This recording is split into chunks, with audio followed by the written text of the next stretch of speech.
where the mind is without fear and the head is held high, where knowledge is free.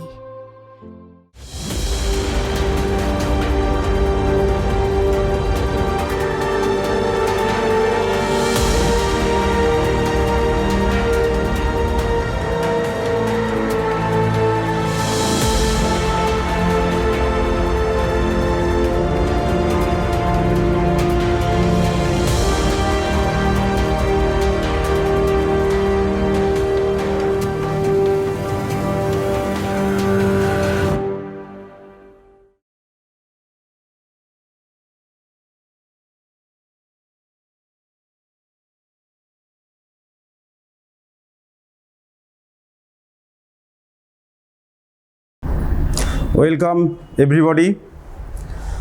আমি শঙ্কর কুমার দাস, মালদা জেলা স্কুলের গণিতের সহশিক্ষক। তোমরা জানো কোভিড-19 ফলে সারা বিশ্বব্যাপী যে মহামারী শুরু হয়েছে, তার ফলে বিগত কয়েক মাস ধরে স্কুলের টিচিং লার্নিং প্রসেস টোটালি বন্ধ। ছাত্রছাত্রীরা বিশেষ করে সমস্যার সম্মুখীন হয়েছে। এই সমস্যার সমাধানের উদ্দেশ্যে মালদা জেলা প্রশাসন এবং শিক্ষা দপ্তরের যৌথ উদ্যোগে এই অনলাইন টিচিংয়ের ব্যবস্থা করা হয়েছে। আজকের এই অনলাইন টিচিং ক্লাসের দ্বাদশ শ্রেণীর যে সমস্ত ছাত্রছাত্রী অংশগ্রহণ করেছ, তাদেরকে মালদা জেলা স্কুল তথা আমার পক্ষ থেকে অনেক অনেক শুভেচ্ছা, অভিনন্দন ও ভালোবাসা রইল। আজকে আমার আলোচ্য বিষয় স্পর্শক ও অভিলম্ব, ট্যানজেন্ট এবং নর্মাল। ট্যানজেন্ট অ্যান্ড নর্মাল, স্পর্শক এবং অভিলম্ব। প্রথমত স্পর্শক এবং অভিলম্ব কাকে বলে, এই দুটো জিনিস আগে জানতে হবে। স্পর্শক কাকে বলে?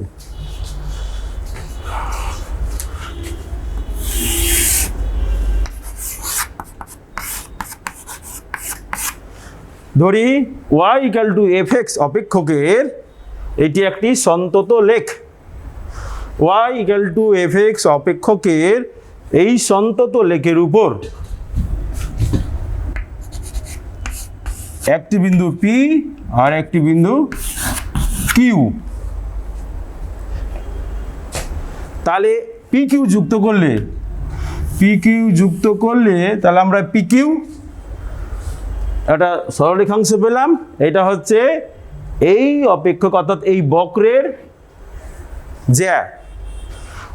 y=fx বক্রের লেখের উপর P এবং Q দুটো বিন্দু, তাহলে PQ হচ্ছে এই বক্রের একটি জ্যা।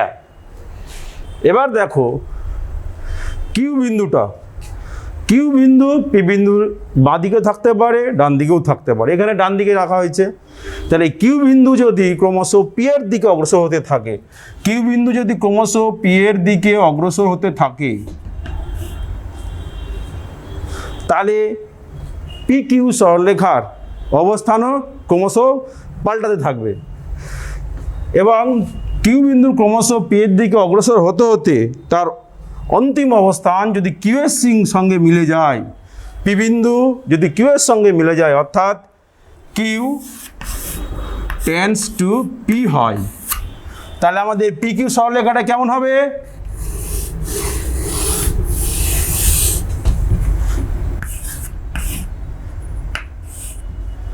ঠিক এইরকম হয়ে যাবে। তাহলে PQ সরলরেখার লিমিটিং পজিশন হয়ে যাবে এইটা PQ, এখানে T নাম দিয়ে দিই, তাহলে TPQ। অর্থাৎ Q বিন্দু যখন P বিন্দুর উপরে সমাপতিত হয়ে যাবে, তখন PQ সরলরেখাংশের যে লিমিটিং অবস্থান বা সীমাস্থ অবস্থান, লিমিটিং পজিশন, সেটা হয়ে যাবে TPR। তাহলে এই যে TQ সরলরেখাটিকে এই বক্রের স্পর্শক বলা হবে এবং P বিন্দুকে এই TQ স্পর্শকের সাপেক্ষে বলা হবে স্পর্শ বিন্দু, পয়েন্ট অফ কন্ট্যাক্ট। অর্থাৎ পি হচ্ছে টি কিউ স্পর্শকের পয়েন্ট অফ কন্ট্যাক্ট। এবার পি বিন্দুতে যদি টি কিউ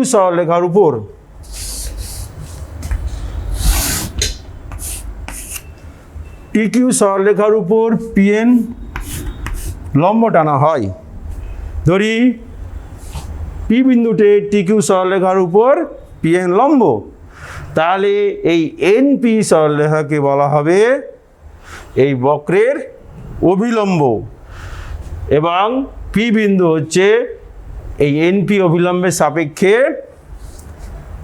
ওই অভিলম্বের পাদবিন্দু, অর্থাৎ foot of the normal NP, and P is the point of contact of the tangent TQ, এবং P is the foot of the normal PN.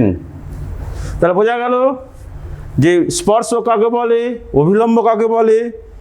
এবার আমরা জানব যে স্পর্শকের প্রবণতা বা অভিলম্বের প্রবণতা বা নতি। এটা তোমরা জানো, 11-এ শিখেছো যে দুই বিন্দুগামী সরলরেখার প্রবণতা কীভাবে বের করে। আমরা যদি এই কিউ বিন্দুর স্থানাঙ্ক, পি বিন্দুর স্থানাঙ্কটাকে যদি আমরা এক্স ওয়াই ধরি,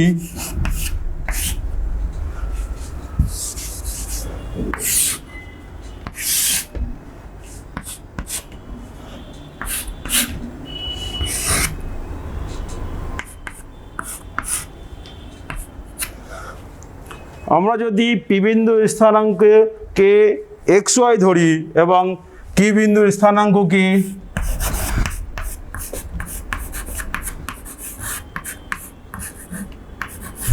ডেল্টা ওয়াই ধরি, তাহলে এই পি কিউ সরলরেখাংশের প্রবণতা আমাদের বের করতে হবে। আমরা জানি দুই বিন্দুগামী সরলরেখার প্রবণতা, তার আগে বলে নিই যে ডেল্টা এক্স এবং ডেল্টা ওয়াই। ডেল্টা এক্স এবং ডেল্টা ওয়াই, এক্সের হচ্ছে বৃদ্ধি ডেল্টা এক্স এবং ওয়াইয়ের বৃদ্ধি ডেল্টা ওয়াই। তাহলে এই পি কিউ সরলরেখার প্রবণতা কী হবে? পি কিউ সরলরেখার প্রবণতা, পি কিউ সরলরেখার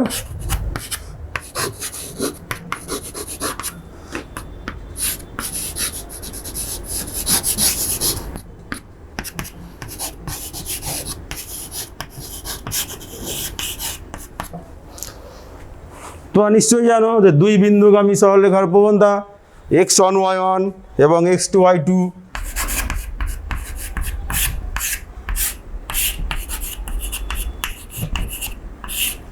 এই দুই বিন্দুগামী সরলরেখার প্রবণতা কি ছিল? y2 minus y1 by x2 minus x1। তাহলে এটা হচ্ছে xyটা হচ্ছে x1 y1, এটা হচ্ছে x2 y2। তাহলে কি হবে? y2 মাইনাস y1, অর্থাৎ y plus delta y minus y1 মানে y divided by x2 by minus x1। এখানে 1 নাই, xy আছে, বোঝা গেল? তাহলে এখানে y ক্যান্সেল হয়ে গেছে, x ক্যান্সেল, থাকছে delta y by delta x. এইটা হচ্ছে পি কিউ সরলরেখার প্রবণতা। আমাদের বের করতে হবে টি পি কিউ সরলরেখার প্রবণতা, অর্থাৎ স্পর্শকের প্রবণতা। তাহলে কখন এটা টিপি কিউ হলো? কখন পি কিউ সরলরেখাটা টিপি কিউ হলো? কখন? যখন কিউ বিন্দুটা পি এর সঙ্গে মিশে গেছে, অর্থাৎ delta x tends to zero, delta x tends to zero, তখনই আমরা কিউ বিন্দুটা পি বিন্দুতে মিলিত হয়ে যাবে। তাহলে তখন এই টি পি কিউ সরলরেখার প্রবণতা পেয়ে যাব, অর্থাৎ টি পি কিউ সরলরেখার প্রবণতা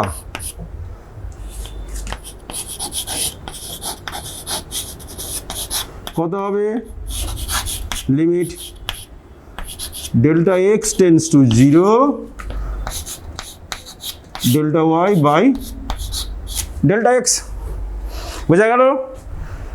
অর্থাৎ টি পি কিউ এটা একটা স্পর্শক, এই স্পর্শকের প্রবণতা হচ্ছে limit delta x tends to zero delta y by delta x. এটা আগেই শিখেছো যে লিমিট এক্স টেন্স টু 0 হলে delta y by delta x যদি এর মান পাওয়া যায় সেই মানটা হবে ডিওয়াই বাই ডিএক্স।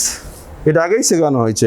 অর্থাৎ স্পর্শকের প্রবণতা কোনো বক্রের কোনো বিন্দুতে প্রবণতা বলতে ওই বিন্দুতে ওই বক্রের স্পর্শকের প্রবণতাকে বোঝায়। অর্থাৎ এখানে স্পর্শকের প্রবণতা হচ্ছে এক্স ওয়াই বিন্দুতে স্পর্শকের প্রবণতা হলো ডিওয়াই বাই ডিএক্স। এবার তোমরা দেখতে পাচ্ছ যে যদি আমরা বলি অভিলম্বের প্রবণতা কী হবে, তো স্পর্শকের হলো, তার অভিলম্বের প্রবণতা যেহেতু স্পর্শক এবং অভিলম্ব পরস্পরের সঙ্গে লম্বভাবে অবস্থিত, সুতরাং আমরা এর আগে শিখেছি একাদশ শ্রেণীতে যে দুটো সরলরেখা যদি পরস্পর লম্ব হয় তাহলে তাদের প্রবণতা দ্বয়ের গুণফল হবে -1। তাহলে অভিলম্বের প্রবণতা এর সঙ্গে যদি গুণ করি তাহলে গুণফল হবে -1, অর্থাৎ অভিলম্বের প্রবণতা হয়ে যাবে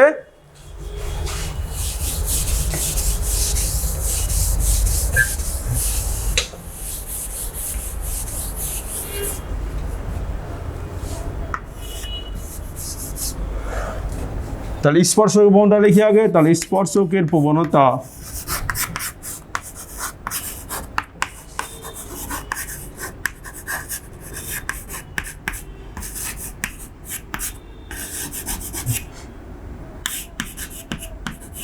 at the point xy আর অভিলম্বের প্রবণতা হবে তাহলে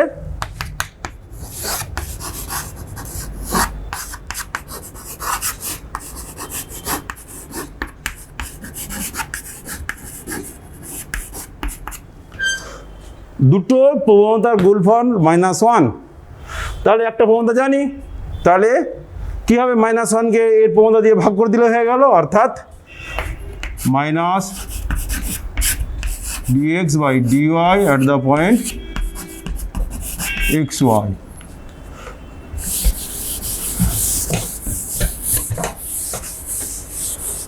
বুঝতে পারলে? তাহলে কোনো বক্রের স্পর্শকের প্রবণতা এক্স ওয়াই বিন্দুতে ডিওয়াই বাই ডিএক্স এবং অভিলম্বের প্রবণতা -dx বাই ডিওয়াই, এই দুটোর গুণফল হচ্ছে -1 যেহেতু এরা পরস্পরের সঙ্গে লম্ব। তাহলে এটা জানা গেল। এবার আমরা কিছু প্রবলেমে ঢুকে যাই যে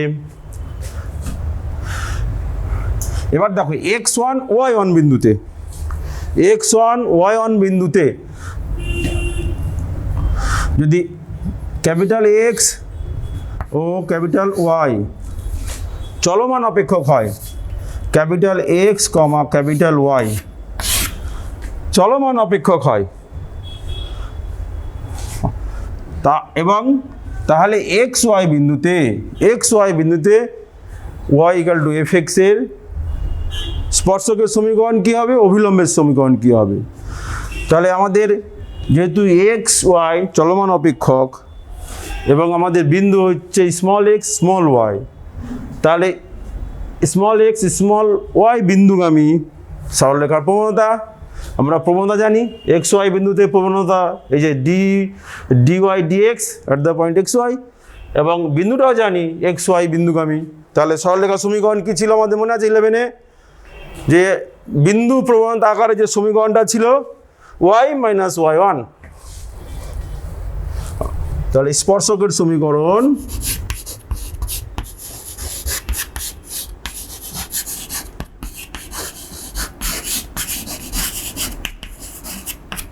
কি হবে, y - y1 মানে চলমান axis y - y1 small y equal to x y বিন্দুতে প্রবণতা dy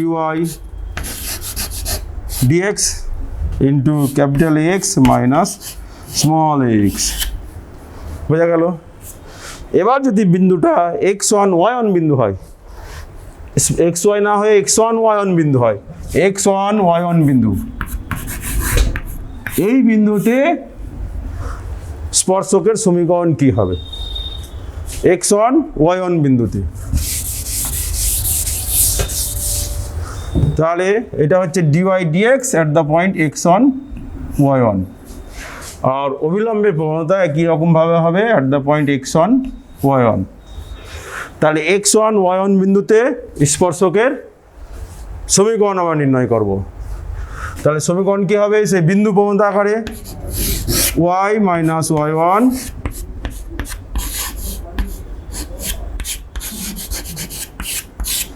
dy dx at the point x1 y1 into x minus x1। এটি হচ্ছে x1 y1 বিন্দুতে স্পর্শকের প্রবণতা, অর্থাৎ y equal to fx অপেক্ষকের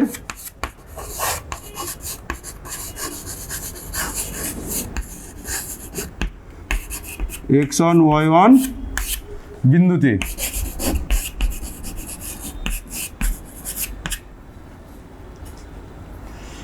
স্পর্শকের সমীকরণ।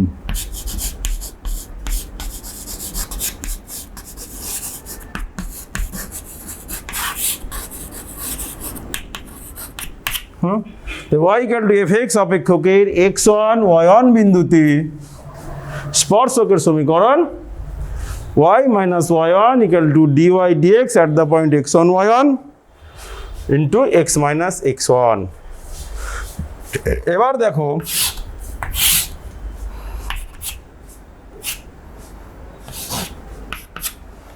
স্পর্শক যদি এই স্পর্শকটা যদি এক্স অক্ষের সমান্তরাল হয়, তার আগে একটা বলে নিই যে প্রবণতা কাকে বলে। এটা তোমরা একাদশ শ্রেণীতে শিখেছো। প্রবণতা কাকে বলে? কোনো সরলরেখা এক্স অক্ষের ধনাত্মক দিকের সহিত যে কোণ উৎপন্ন করে তাকে কি বলে? সেটা হচ্ছে আনতি।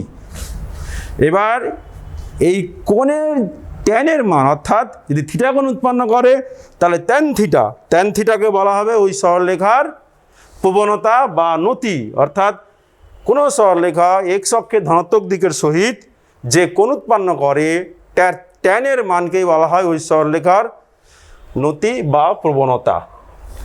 তাহলে এখানে ধনাত্মক দিকের সহিত যদি থিটা কোণ উৎপন্ন করে থাকে তাহলে dy dx at the point x one Y one সমান ট্যান থিটা। এবার বলা হচ্ছে এই স্পর্শক যদি এক্স অক্ষের সমান্তরাল হয়, এই স্পর্শক যদি এক্স অক্ষের সমান্তরাল হয় তাহলে কী পাবো? Tan theta equal to 0। কেন? 0 ডিগ্রি কোণ উৎপন্ন করছে, তাহলে সমান্তরাল হয়ে গেলে। তো এরকম একটা এক্স অক্ষের সঙ্গে সমান্তরাল, তাহলে এর সঙ্গে এর কোণ কত? 0। তাহলে tan theta equal to 0। Tan theta তার মানে কি? যে dy at the point x1 y1 equal to 0। তাহলে এখানে যে 0 বসিয়ে দিই কী হবে? y minus y1 equal to 0। y minus y1 equal to 0।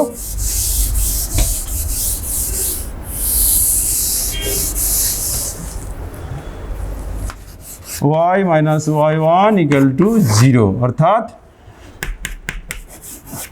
y equal to y1। বোঝা গেল? অর্থাৎ ওই যে y equal to fx অপেক্ষকের x1 y1 বিন্দুতে স্পর্শক যদি x অক্ষের সমান্তরাল হয় তাহলে y minus y1 equal to 0, অর্থাৎ y equal to y1।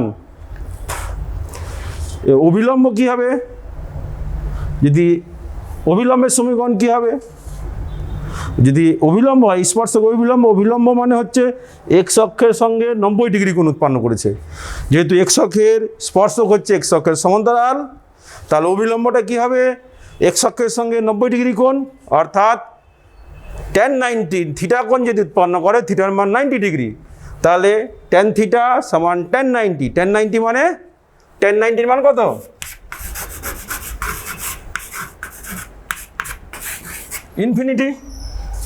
Infinity.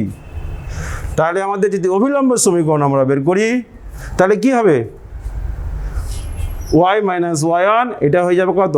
Tan 90 মানে ইনফিনিটি। তাহলে কি হচ্ছে যে y minus y1 by x minus x1 equal to tan 90 মানে ইনফিনিটি। বোঝা গেল? তাহলে অভিলম্বের সমীকরণ হচ্ছে এটা, এখান থেকে পেলাম যে x1 x মাইনাস x1কে বাঁ দিকে নিয়ে এলাম, তাহলে y minus y1 by x minus x1 equal to infinity. তা দেখো ইনফিনিটি বাঁ দিকে ভগ্নাংশ আকারে আছে, তাহলে একটা ভগ্নাংশের মান কখন ইনফিনিটি হয়, কখন 0 হয় আর কখন ইনফিনিটি হয়? যখন লব 0 তখন ভগ্নাংশের মান 0 হবে, আর যখন হরের মান 0 তখন ওই ভগ্নাংশের মানটা হবে ইনফিনিটি। তার মানে কি পাচ্ছি, x minus x1 equal to 0, অর্থাৎ x ইকুয়াল টু x1। বোঝা গেল? তাহলে x অক্ষের সমান্তরাল হলে আমরা কি পেলাম, স্পর্শক y ইকুয়াল টু y1 আর অভিলম্ব x ইকুয়াল টু x1। আচ্ছা, আমরা প্রবলেমে চলে যাই, কিছু অঙ্ক করি।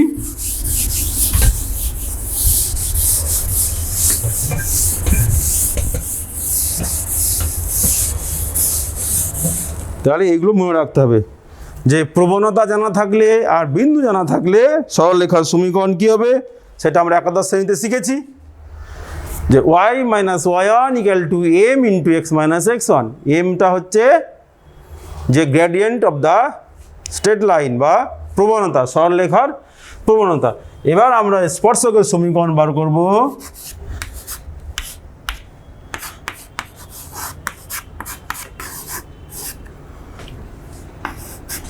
এটা জানো কিসের সমীকরণ?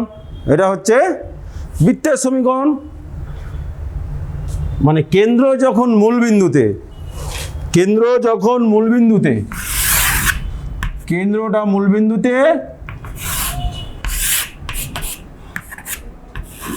আর ব্যাসার্ধ a, তখন বৃত্তের সমীকরণ হবে এই আকার, x square plus Y square equal to a square. তাহলে x square plus Y square equal to a square বৃত্তের x1 y1 বিন্দুতে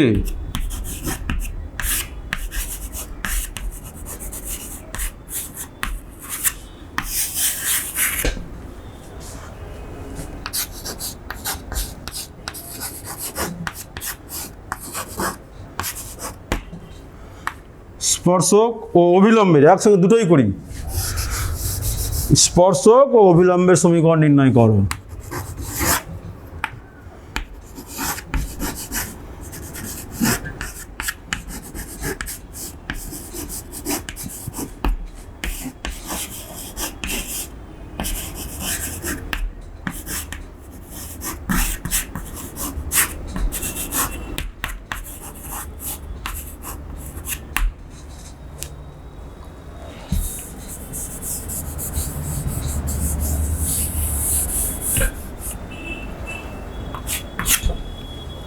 এইটা আমরা বের করবো যে x square plus Y square equal to a square বৃত্তের x1 y1 বিন্দুতে স্পর্শকের সমীকরণ নির্ণয় করা। প্রথমত স্পর্শক বার করবো, পরে অভিলম্ব। তাহলে আমাদের এতক্ষণ কি শিখলাম, যে আমাদের dy dx বার করতে হবে at the point x1 y1। তো এইটা আগে বের করি। তাহলে x square plus Y square equal to a square, এটাকে ডিফারেন্সিয়েট করি x এর সাপেক্ষে, differentiating with respect to x, কি পাবো 2x plus 2y dy dx equal to 0।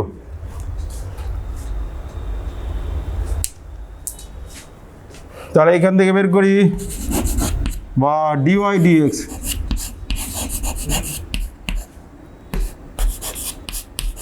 Minus x by Y. তাহলে at the point x1 y1 অতএব dy dx at the point x1 y1 কি হবে, মাইনাস x1 বাই y1। যেহেতু অবিলম্ব করব ওটা পরে করছি, আগে এটা করে নিই। তাহলে x1 y1 বিন্দুতে স্পর্শকের প্রবণতা পেয়ে গেলাম মাইনাস x1 y1। তাহলে এবার x1 y1 বিন্দুতে প্রবণতা পেয়ে গেলাম, তাহলে সেই সরলরেখার সমীকরণ সেটাই হবে স্পর্শকের সমীকরণ। তাহলে কী হবে, অতএব স্পর্শকের সমীকরণ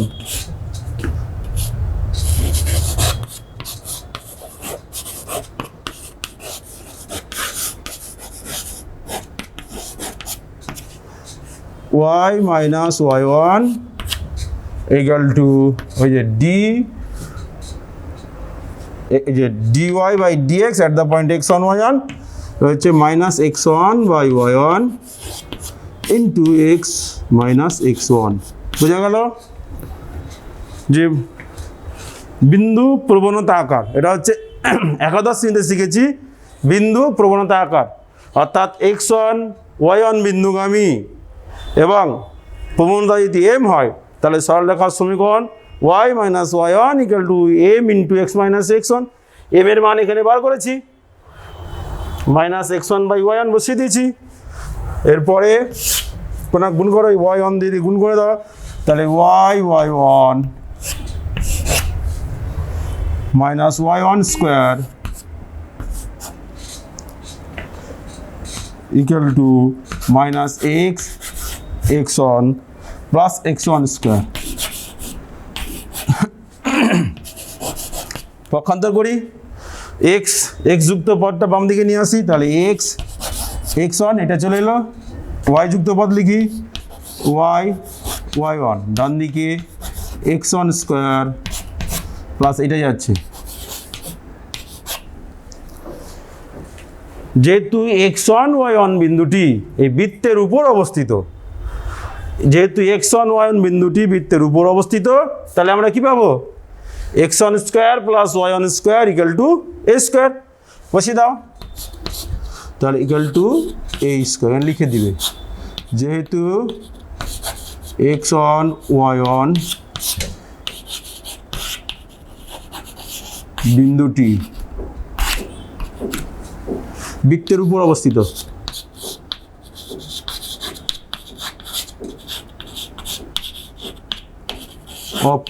অবস্থিত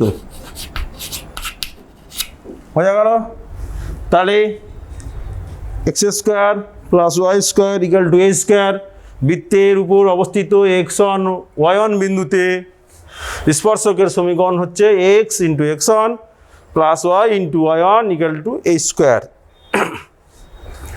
এবার আমরা স্পর্শকের সমীকরণ বের করলাম, এবার অভিলম্বের সমীকরণ। আচ্ছা, অভিলম্বের সমীকরণটা ওই বৃত্তের উপরেই বার করি, যে অভিলম্বের সমীকরণ। তাহলে স্পর্শকের সমীকরণ আমার হয়ে গেল। তাহলে এই পর্যন্ত আমাদের লাগছে, এটা লাগছে আমাদের dy dx, এটাও লাগছে, এইটাও লাগবে। আচ্ছা, এটা dy dx, তাহলে আমাদের অভিলম্ব হলে কি হবে? Minus dx dy। তাহলে অতএব minus dx dy at the point x1, y1 কত হবে? তাহলে y1 বাই x1 এইটা। তাহলে অভিলম্বের প্রবণতা পেয়ে গেলাম। এবার অভিলম্বের সমীকরণ লিখবো ডান দিকে।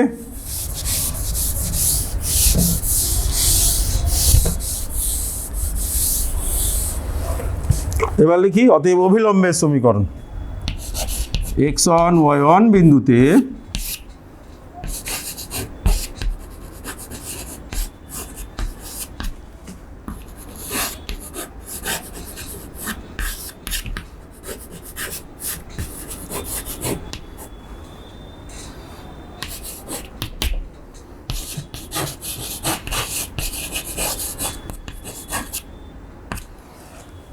কি হবে? y minus y1 equal to প্রবণতা অবিলম্বের প্রবণতা এটা y1 by x1 into x minus x1। Simplify করে নিই, তাহলে y1 x আর x1 y, y1 x এদিকে আছে, তাহলে y1 x আর x1 yটা ডান দিকে নিয়ে যাচ্ছি, minus x1 y equal to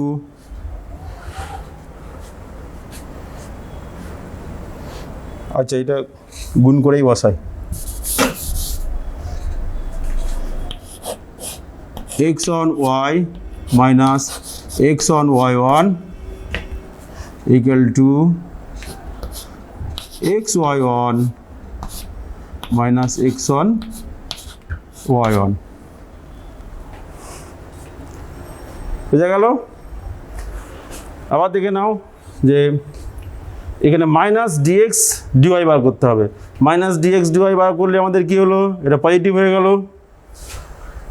উল্টে গেল y1/x1, y1/x1। এবার অভিলম্বের সমীকরণ y minus y1 into y1/x1 into x minus x1, এইটা সমীকরণ। x1y minus x1y1 into y1x minus y1x1, এটা কেটে যাচ্ছে এইটা।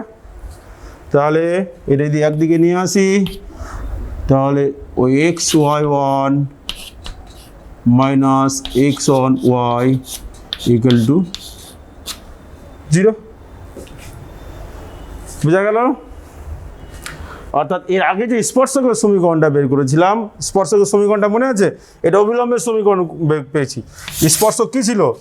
স্পর্শক ছিল x1 plus y1 equal to a square.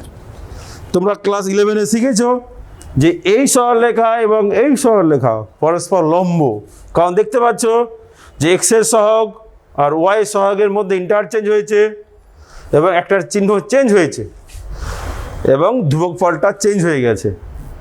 সুতরাং অভিলম্বের সমীকরণ, আর যেহেতু অভিলম্ব এটা যদি বৃত্তের স্পর্শক হয় তাহলে অভিলম্বটা বৃত্তের কেন্দ্রগামী হবে, সবসময় বৃত্তের কেন্দ্রগামী। তাহলে বৃত্তের কেন্দ্রগামী মানে কি? এই বৃত্তটার কেন্দ্র কি? 0,0, 0, 0 বিন্দুগামী যদি কোনো সরলরেখা হয় তার ধ্রুবক পদ 0 হবে। সুতরাং এই এখানে ধ্রুবক পদ 0ই বেরিয়েছে। তাহলে অভিলম্বের সমীকরণ স্পর্শকের সমীকরণ কার?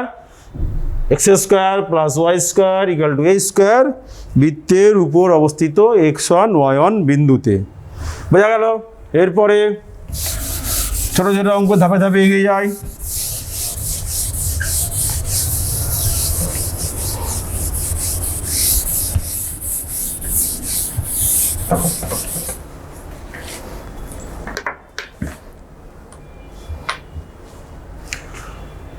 আচ্ছা, x³ minus x² minus 2x plus y minus 4 equal to 0। এই বক্রের যেসব বিন্দুতে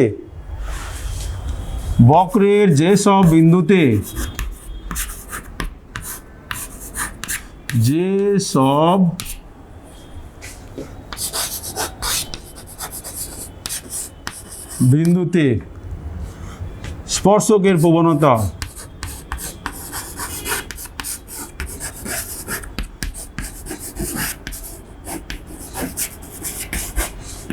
ওয়ান, তাদের স্থানাঙ্ক নির্ণয় করো।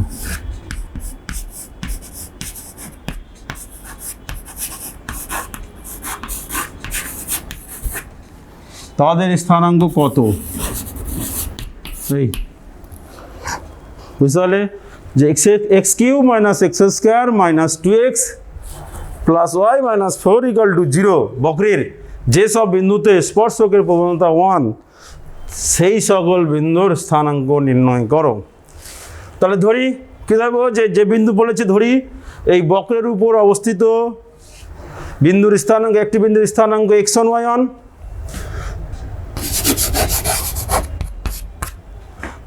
ধরি প্রদত্ত বক্রের উপর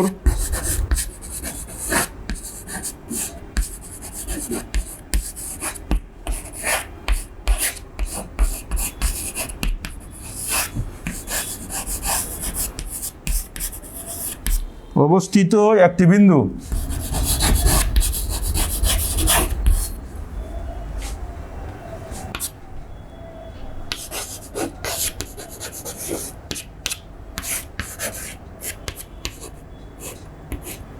x1 y1, তাহলে আমরা x1 y1 বিন্দুতে এই বক্রের প্রবণতা বের করব।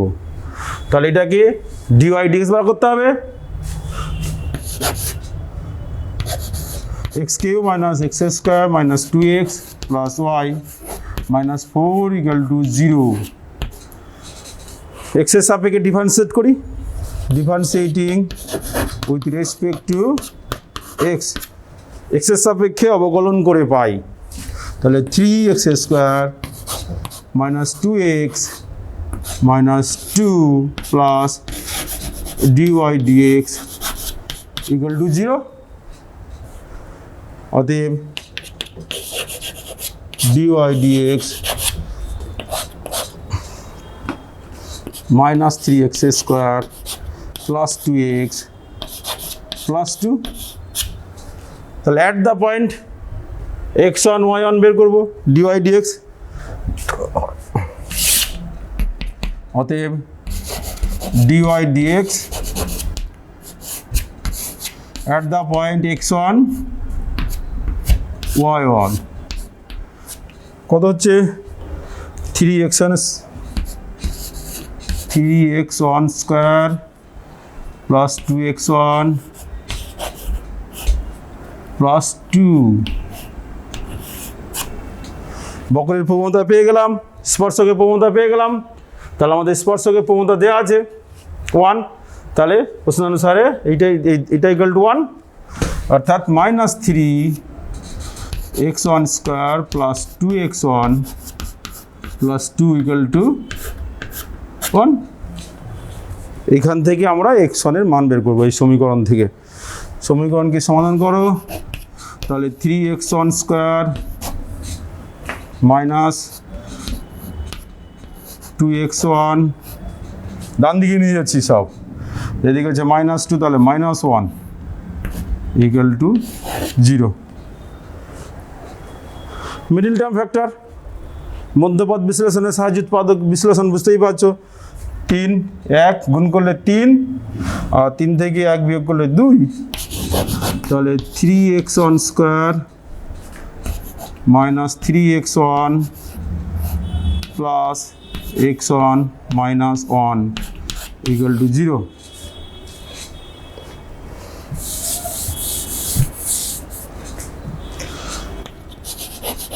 তাহলে 3x1 কমন, x1 minus 1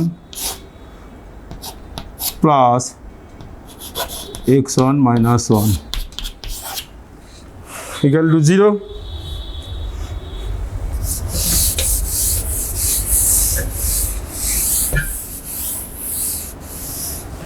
তাহলে এখান থেকে কী পাচ্ছি, x1 minus 1 কমন যাচ্ছে,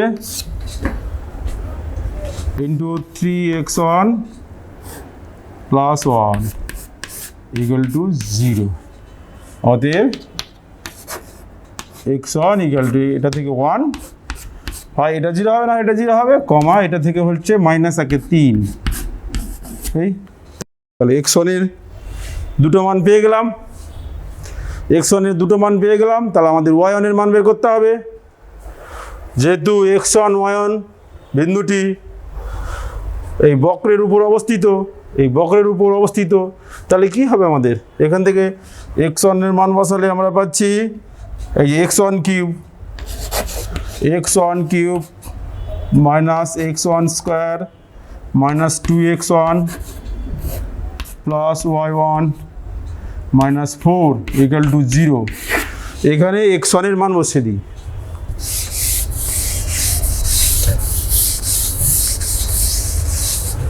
যেহেতু বক্রটি x1 y1 বিন্দুগামী, তাহলে কি পাচ্ছি y1 ইকুয়াল টু 1 বসালে 1 minus 1 minus 2 minus 4 minus 6, তাহলে 6 হয়ে গেল, 6 1 বসালে 6। এবার 1/3 যদি মাইনাস 1/3 বসায় তাহলে কত হচ্ছে, মাইনাস 1 27, এটা দেখি মাইনাস 1 27 মাইনাস হচ্ছে 1 9 1/9 minus plus 2 3 minus 4 equal to minus y1। এটা কত হচ্ছে দেখুন, 27 মাইনাস 1 মাইনাস 3 প্লাস 18 1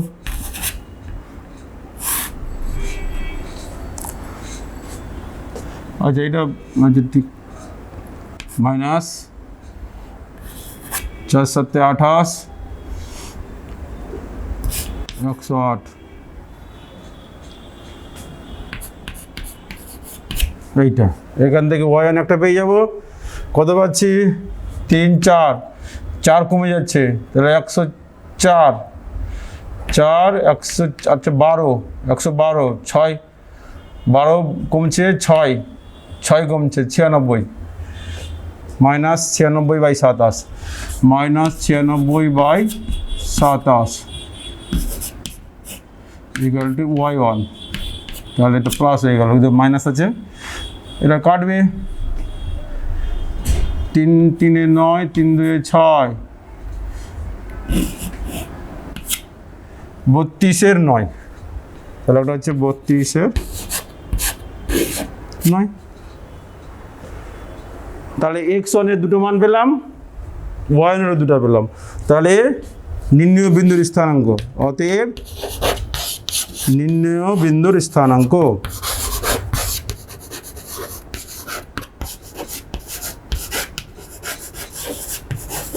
কি হবে 1, y6 আর একটা হচ্ছে -1 3, 32 32/9 এই দুটো বিন্দু বোঝা গেল। এর পরের অঙ্ক একটা করি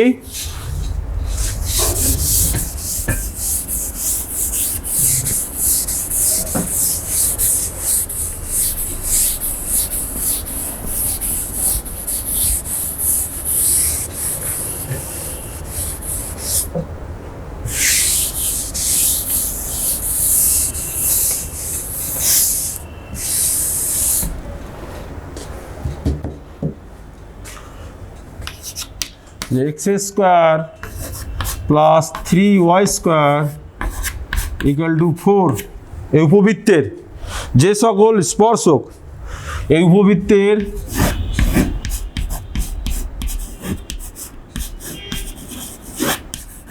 যে সব স্পর্শক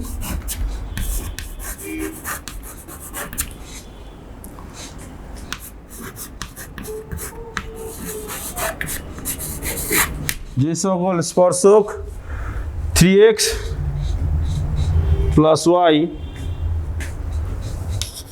3x plus y minus 7 equal to 0 সরলরেখার সমান্তরাল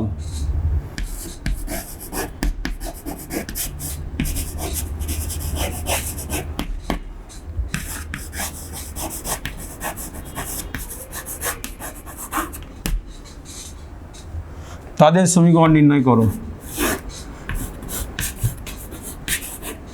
তাদের সমীকরণ নির্ণয় করো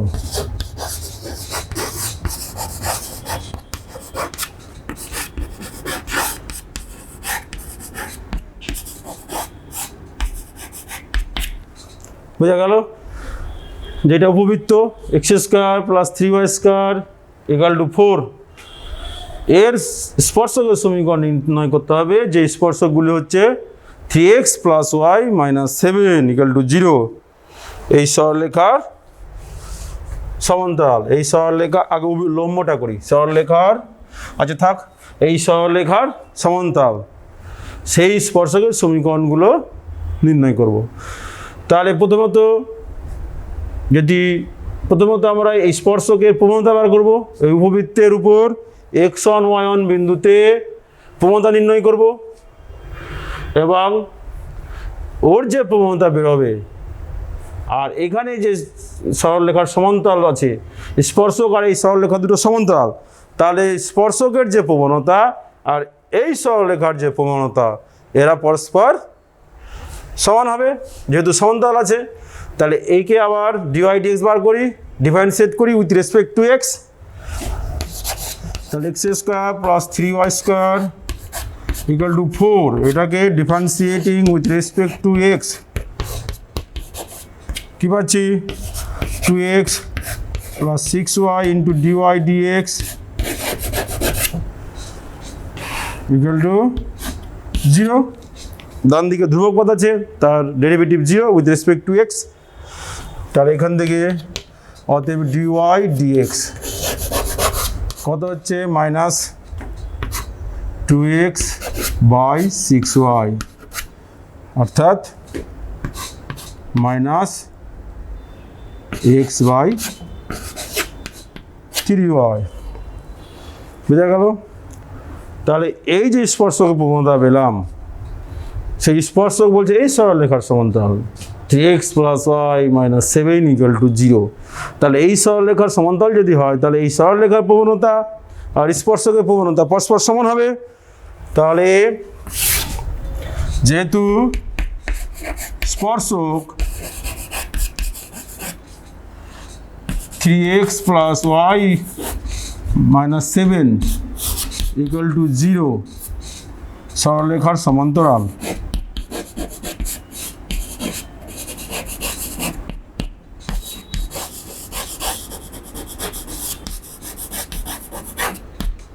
অতএব কি পাবো ডিওয়াই ডিএক্স, আর ডিওয়াই ডিএক্স লেখার দরকার নাই, এই যে minus x by 3y equal to, এখানে প্রবণতা কত বলো, সরলরেখার প্রবণতা আকারে প্রকাশ করতে হবে y equal to mx plus c।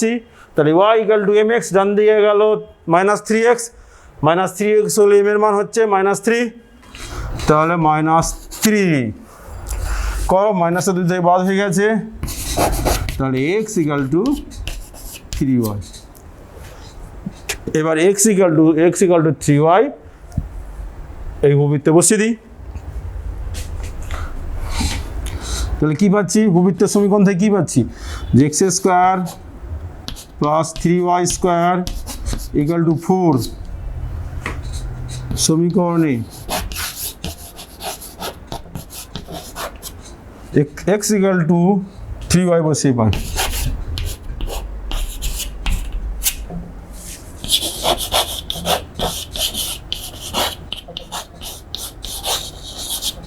বসিয়ে পাই কীভাবে বসালে, এখানে 3y বসিয়ে দিই, তা মুছে দিচ্ছি।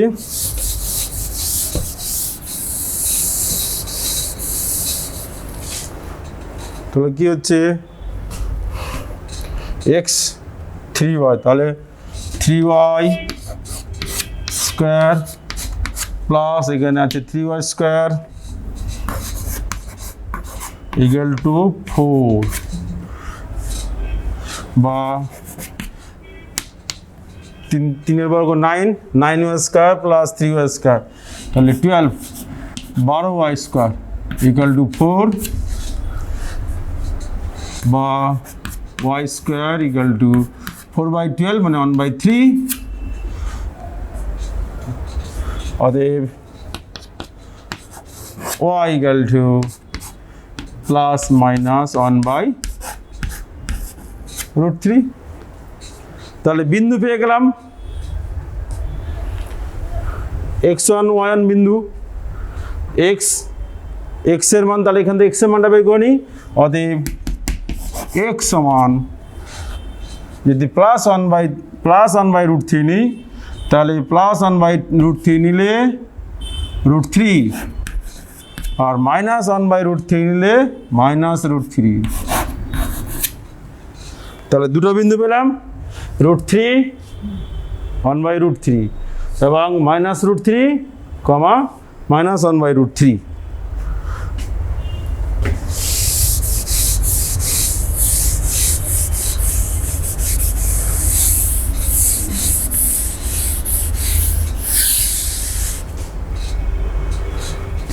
তাহলে বিন্দুগুলো কি হলো,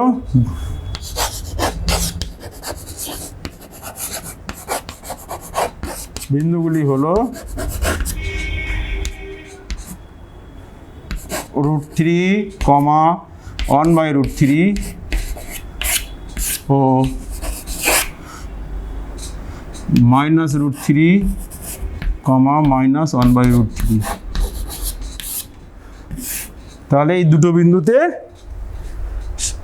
স্পর্শকের সমীকরণ নির্ণয় করতে হবে। লিখে ফেলি, অতএব যে √3, কমা 1/√3 বিন্দুতে স্পর্শকের সমীকরণ। বিন্দুতে স্পর্শকের সমীকরণ।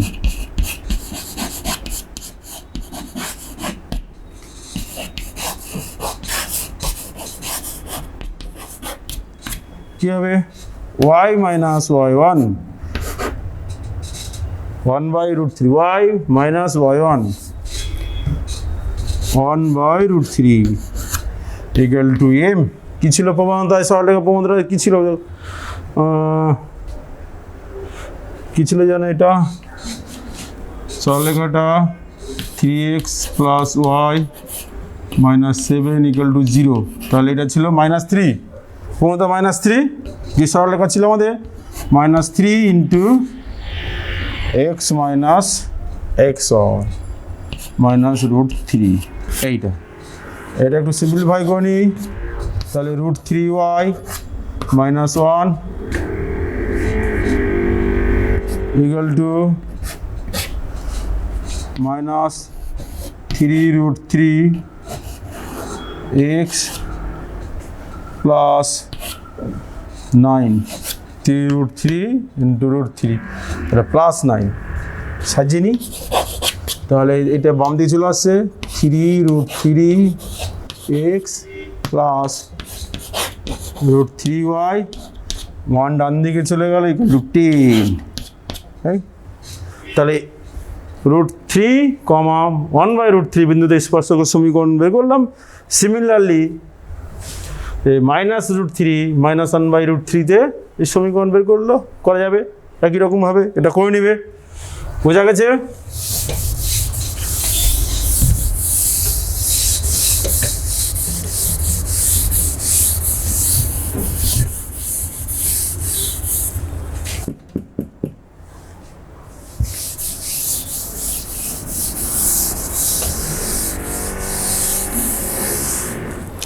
আচ্ছা, আর একটা অঙ্ক করি। x² plus by² equal to 1 এবং cx² plus dy² equal to 1। এই দুটো বক্র দুটি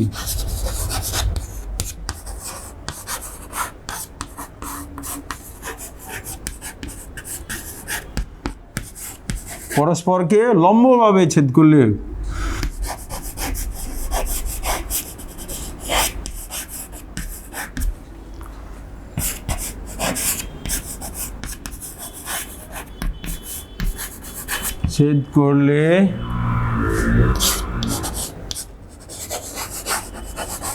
দেখাও 1/a minus 1/b equal to 1/c minus 1/d।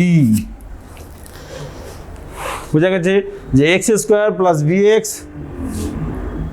x² plus by² equal to 1 এবং cx² plus dy² equal to 1 এই দুটি বক্র যদি পরস্পরকে লম্বভাবে ছেদ করে তাহলে প্রমাণ করো 1/a minus 1/b equal to 1/c minus 1/d। আচ্ছা, দুটো বক্র যদি লম্বভাবে ছেদ করে মানে কি? যে বিন্দুতে ছেদ করছে সেই বিন্দুতে দুটো বক্রেরই স্পর্শক পরস্পর লম্ব থাকবে। অর্থাৎ যে স্পর্শক বিন্দুতে দুটো বক্র যে বিন্দুতে ছেদ করেছে সেই বিন্দুতে দুটো বক্রের স্পর্শক পরস্পর লম্ব হবে। সুতরাং দুটো ধরি x1 এবং y1 বিন্দুতে এই বক্র দুটি পরস্পর লম্বভাবে ছেদ করেছে। তাহলে x1 y1 বিন্দুতে দুটো বক্রের স্পর্শকের সমীকরণ বার করতে হবে। অর্থাৎ স্পর্শকের সমীকরণ দরকার নাই, প্রবণতা বার করতে হবে। তো ধরে লিখে নাও, ধরি x1 এবং x1 y1 বিন্দুতে বক্র দুটি পরস্পরকে ছেদ করেছে। ধরি x1, y1 বিন্দুতে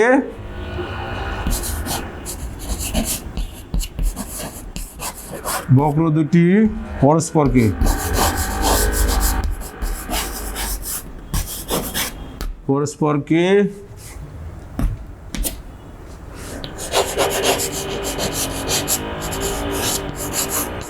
লম্বভাবে ছেদ করে।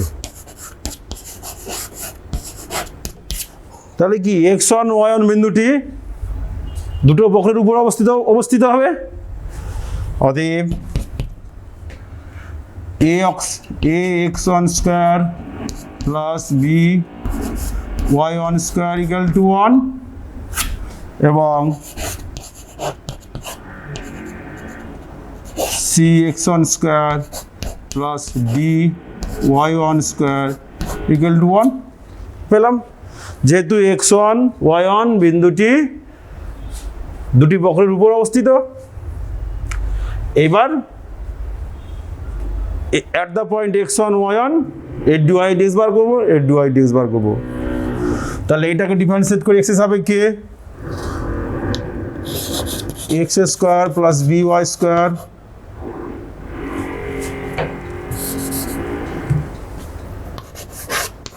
equal to 1, differentiating with respect to x কি বলছি 2ax plus 2by dy dx equal to 0। তাহলে এখান থেকে পাচ্ছি dy dx কত পাচ্ছি minus x by by minus x by by x by by।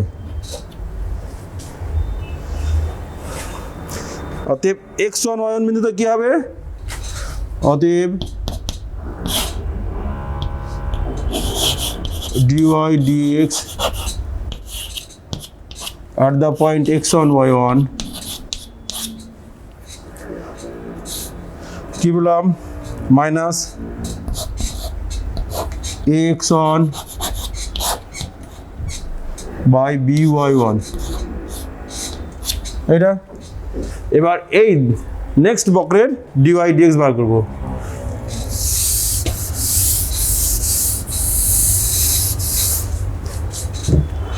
দুই নম্বর বক্র কি ছিল c x square plus dy square equal to 1।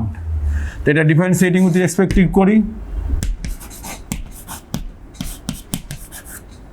কি পাচ্ছি 2cx plus 2dy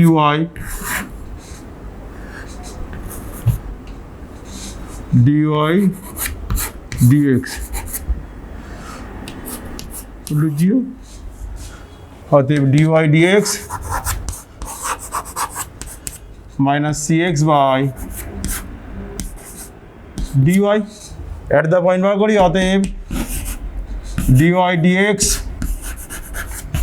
at the point x1 y1 সমান minus cx1 by dy1। যেহেতু বক্র দুটো পরস্পরের সঙ্গে লম্ব, অর্থাৎ দুটো বক্রের যে স্পর্শকের প্রবণতা তারা সমান হবে, এই তাদের গুণফল -1 হবে, যেহেতু পরস্পর লম্ব বলেছে।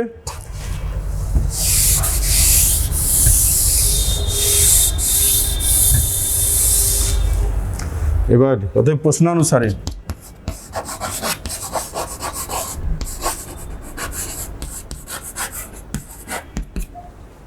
বোঝা গেল কি বললাম, যে বক্র দুটো পরস্পরকে লম্বভাবে স্পর্শ করে, অর্থাৎ স্পর্শ বিন্দুতে দুটো বক্রের যে প্রবণতা, স্পর্শকের যে প্রবণতা, তাদের গুণফল হবে -1।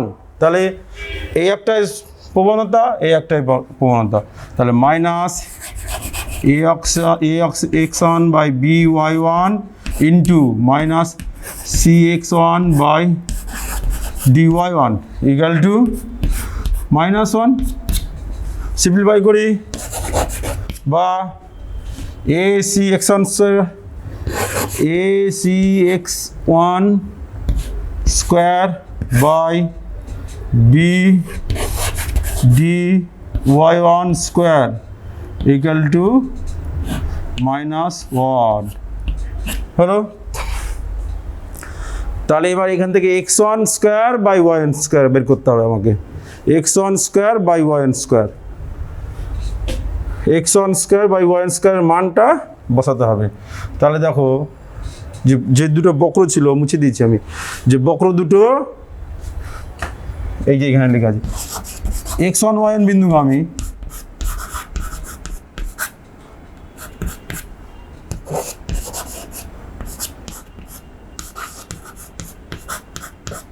যেহেতু বক্র দুটো এক্স ওয়ান ওয়াই ওয়ান বিন্দুগামী ছিল, তাহলে এটা আমরা লিখতে পারি, বিন্দু বসিয়ে দিলাম x one square plus b one square equal এবং c x n square plus d y one square equal to 1। তাহলে যেহেতু দুদিকেই 1, তাহলে এটা সমান এটা, তাহলে এই দুটো সমান হবে। সমান করলে কি পাচ্ছি, তাহলে a x one square plus b y one square equal to c x one square plus d y one square হলো। এবার এক্স ওয়ান স্কোয়ারটা নিয়ে এসে বাদ দিকে কমন নিই বা এক্স ওয়ান স্কোয়ার, তাহলে এটা হচ্ছে এ মাইনাস সি, ডান দিকে ওয়াই ওয়ান স্কোয়ারটা রাখি, ডি আছে মাইনাস বি, তাহলে এক্স ওয়ান স্কোয়ার কার মধ্যে আছে x one square by one square, এটা বের কর, x one square by y one square equal to d minus b, ডান দিকে আছে d minus b by a minus c. এই মান এখানে বসিয়ে দেবো, বসিয়ে দাও, বা ac by bd into d minus b by a minus c equal to -1। এটাকে সিম্পলিফাই করতে হবে। সিম্পলিফাই করলে কি হবে, এইটা গুণের ডান দিকে যাচ্ছে আর এইটা গুণের বাঁ দিকে থাকছে। এসিডি মাইনাস এবিসি ডান দিকে চলে যাচ্ছে, মাইনাস অনেক সময় গুণ হয়ে গেলো, এবিডি মাইনাস এবিডি। আচ্ছা, এটা মুছে দিই।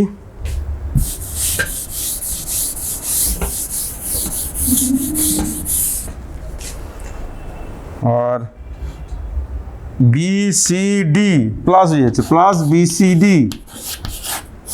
এই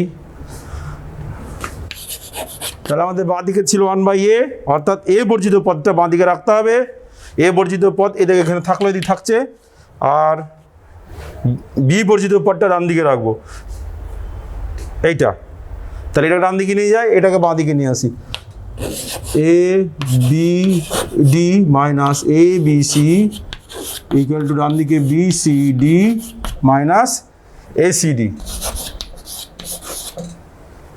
উভয় পক্ষকে এ বি সি ডি দিয়ে যদি ভাগ করে যাওয়া যায়, এ বি সি ডি দিয়ে ভাগ করে দেওয়া যায়, উভয় পক্ষকে এ বি সি ডি দিয়ে যদি ভাগ করে দিই, তাহলে কি পাচ্ছি, 1/a minus 1/b equal to 1/c minus 1/d। দেখো বোথ সাইডকে এ বি সি ডি ডিভাইড করলে এটা চলে আসছে, বোঝা গেছে? তাহলে আজকের এই চ্যাপ্টার মোটামুটি এখানেই শেষ হলো। আরও কিছু অঙ্ক আছে, পরে সময় হলে কিছু অঙ্ক দিয়ে পুরোপুরি চ্যাপ্টারটা শেষ করব। তো তোমরা ভালো করে পড়বে, প্রবলেম হলে পরে আরও কিছু প্রবলেম আলোচনা করব। ভালো থাকো এবং এগিয়ে চলো, তোমাদের প্রতি আমার আশীর্বাদ রইল। ধন্যবাদ।